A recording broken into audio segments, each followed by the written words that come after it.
Hey, it's Junior, and today we're gonna be talking about a doodle grid. And I know you're wondering, what the hell is a doodle grid? That's what I'm gonna tell you. But before I do, make sure you like, comment, and subscribe.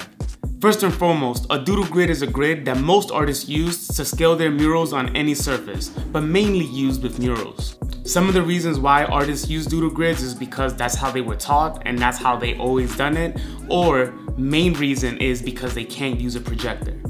Alright, so this is how it works. You create doodles on your surface that you're gonna paint. It could be anything you want, shapes, hearts, smiley faces.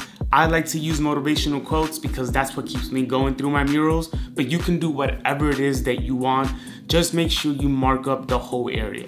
Then using an editing software such as Adobe Photoshop or Procreate, you will take a picture of that surface that's marked with your doodles. Then you will layer your design over that image and lower the opacity so that you can see the doodles through it. Now using the intersections of that reference that you have, you can trace your designs over the doodles on that surface. I'm telling you, it's really not that difficult once you do it. All you gotta do is just get your hands on a wall, doodle it all up with any type of designs that you want, and then use that method that I told you. And here's a funny thing. This video reference that I'm just showing you, that was my first doodle grid, and I did that on a floor surface. So if I can do it, you can do it too. Believe that.